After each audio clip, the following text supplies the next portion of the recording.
Hi, my name is Melissa, and this is the first video I've done for a little while. I wanted to kind of touch on like the things that God has done for me in my life, even before I was a believer. Um, I will start at like when I was still using, I was still drinking. I had been in two really bad car accidents, and there's a glare on my glasses. They were both intentional from the driver, and the car was leveled on the first one, and the second one, my ankle and my knee had touched when I got out of the truck, and I could have easily died both times. And I know that God was there with me through that entire situation. And when I was drugged, I I died, and I was Narcan. I was brought back, and it was about that time when I decided I was going to get sober. Um, Let me see. So my other examples, I have had anxiety my entire life, and like crippling anxiety, like to the point there was a period of time where I wouldn't leave my house. There was a few years I wouldn't leave my house, and uh, but I kept drinking, and that was a vicious cycle with me because I would drink to get rid of the depression and everything else, but then it would cause me anxiety, and I didn't realize that what was happening is I was becoming a full alcoholic at the time, and what I was feeling was withdrawal, detox from alcohol, and I confused that with anxiety, which I mean they both worked very well together on me. And the next day, I was so sick that I couldn't even drink, but I had to drink in order to feel better. So, my point being is for many years, about 20 years, I want to say, I had panic attacks so bad. I was taking all these medications and everything, but I still wasn't praying. I still wasn't following God. I was living uh, a really sinful life in almost every aspect. Um, so here recently, like just in the past 6 months, that has been taken from me. And when I say that, I want to say like I first, like in January, started really studying the Bible.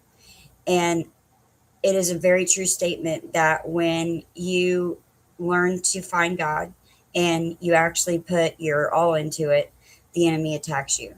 And there was an entire month where I couldn't even leave my apartment to go to meetings.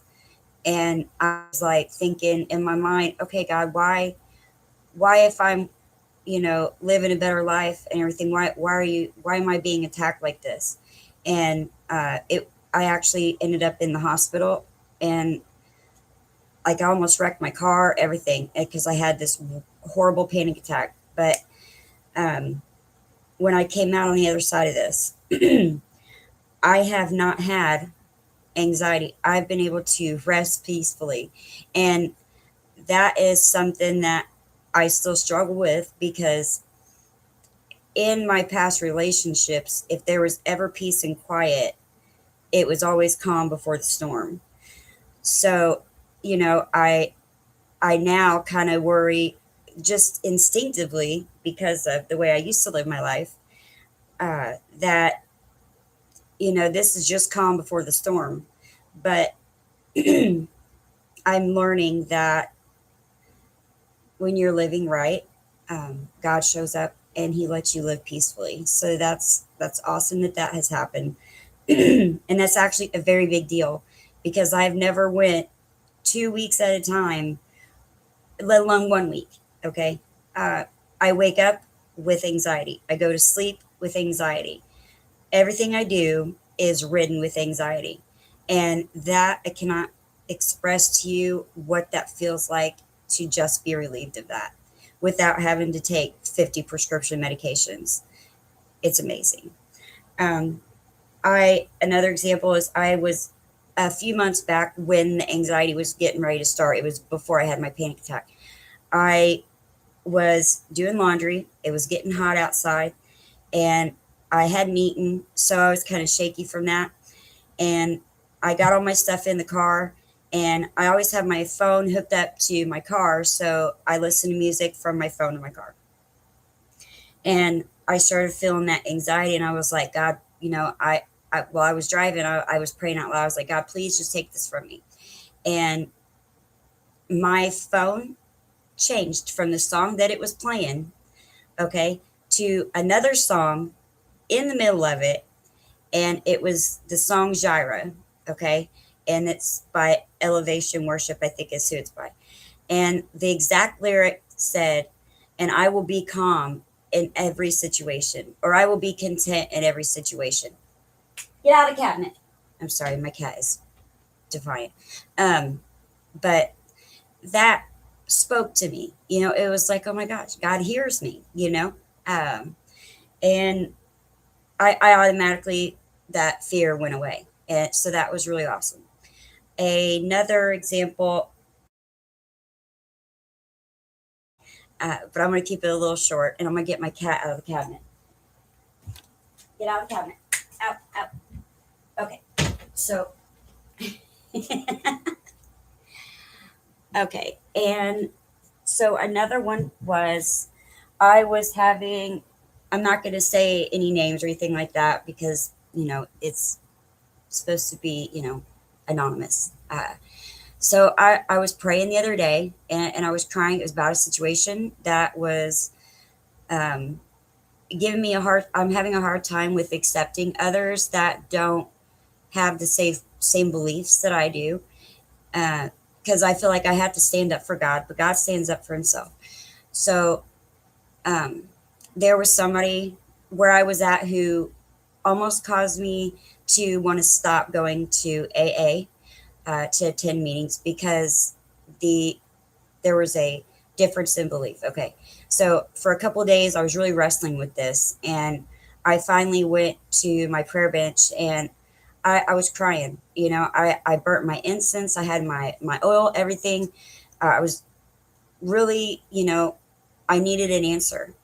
Okay. And as soon as I got done praying, that person called me and put me in the straight path. And he said, Alcoholics Anonymous saved my life, church saved my soul. And I needed to hear that. And those are just just little examples, that God works in my life.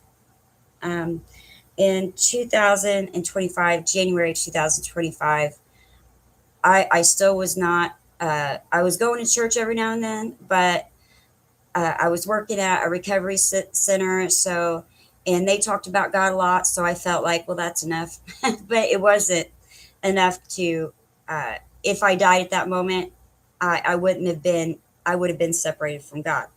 So I had a heart attack, and I died for 4 minutes, and never seen anything, nothing like that, no bright lights or anything. But when I woke up, I knew something in me had changed. And that was God's grace. He was giving me a chance to live and live for him. That way, when I died, my spirit was not separated from God, and I didn't have to worry about that second death. Because I don't know about you, but 80 degrees is horrible for me. I can only imagine what it'd be like to be thrown into like fire. You know what I mean? I just think that would be horrible. Let me see. There was a family member that I really messed up with, and I started really praying for that person with unselfish tendencies. And that's something else I've learned through my prayer life is, if I don't make my prayer life about self, you seek the kingdom and the rest will follow. And so I just started praying for her, and it was like, it was so crazy. 2 weeks later, and I continued the same prayer every day, and I still to this day continue this prayer. And they unblocked me on Facebook, and I sent a message, and I called, and we talked for an hour and a half. And she tells me that she had unblocked me. It's so coincidental that I started really praying for her 2 weeks before that. So that's just another example. Um, I I don't have the urge to want to drink anymore. That has been completely taken away from me, and I thank God every day for that. Because there was not a day for like 10 years straight that I did not wrestle with alcoholism. And I did anything, like I was always very shy, kept to myself, but I would drink and become that person I wanted to be when I was shy, if that makes sense. So, um, but everything I did when I was drunk was premeditated because I thought about it before I drank. So, and I just acted on it and made that the excuse, or that was my uh, scapegoat, you know? So, but I'm glad that that's gone. I did have a moment, December of last year, where I was alone for holidays. They weren't always holidays haven't been the same since my mom passed away. So I just really it's not. But anyway, so I was gonna be alone, and I decided I'm gonna go to the liquor store. And I went to the liquor store. I got a bottle of Grey Goose. I was like, all right. So I was on my way home, and I had to come a different route because of some reason I don't remember what it was. But so I get stuck at this light, and which never changed. And this guy comes around my car that's drunk, and he knocks on my window, and he says, "Do not let them take from you what you've worked so hard for." And he was like, "Look at what you have." And I ended up handing him that bottle. Okay. Uh, God sends angels. I don't care what shape or form. It talks in the Bible about angels and everything, but God will use people to work on your behalf to change your course of action in life. And, but you also have to be careful because Satan is real as well. And he will also use people just like, when I think it was Peter that went to Jesus and was like, "You don't have to do this. You don't have to fill the prophecy." And Jesus said, "Get away from me, Satan." Even that was his friend. That was still the devil speaking through him. Hey, you don't have to fill out this prophecy. So he will also send people. So, but I can tell you that the more you are into the word and the more you read the Bible and you understand it, the more you can see the difference between which is the right way and which is the wrong way. You will feel convicted. So, and if you pray for more knowledge and wisdom, you will get it. Knock and the door shall open, ask and you shall receive. It does work that way. Let me see what else I wrote down. Okay, so all through life, I was never good at like focusing on anything, and I chalked it up as ADHD as I got older. But I have the ability to sit and I could study the Bible for hours, and I won't even realize that much time has went by. And I don't mean like just reading it or whatever. I mean like I open up my computer and I put on Copilot and read it with Copilot. And when I have questions, I ask it. I will listen to sermons and study it. And I can do this all day and I just get lost in it. And uh, so I'm grateful for that. That's pretty awesome to me. When I change people, places, and things, um, and I got out of the toxic environment because they always say you can't get how is it? You cannot be cured in the same sick environment that you got sick in.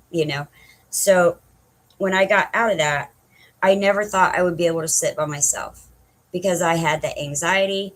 I never, like, I would go out of my way. Like I would do dramatic things. Like I would pay people just to come hang out with me for a day so I didn't have to sit by myself.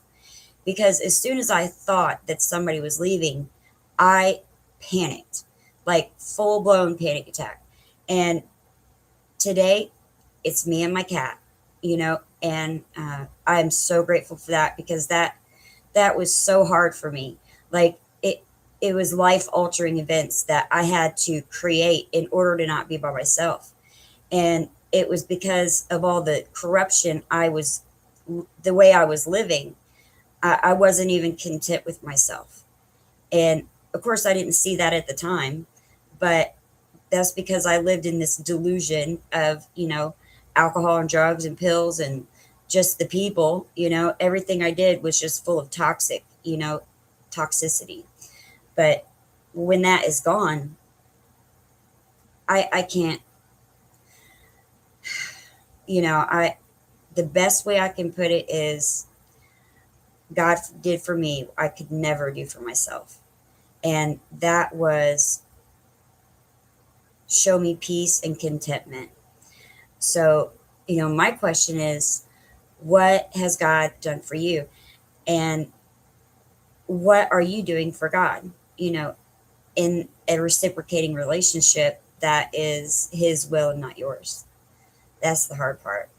So, all right, that's all I got for this video. I just wanted to share some experience, strength, and hope on a positive note, because I feel like we have so much negativity that is just swarming in our algorithm, and I I highly recommend that you it would be so nice if you would like it and share it. Um, put some notes in there and say what God has done for you and share this with other people and see how far we can get this to go. Thank you.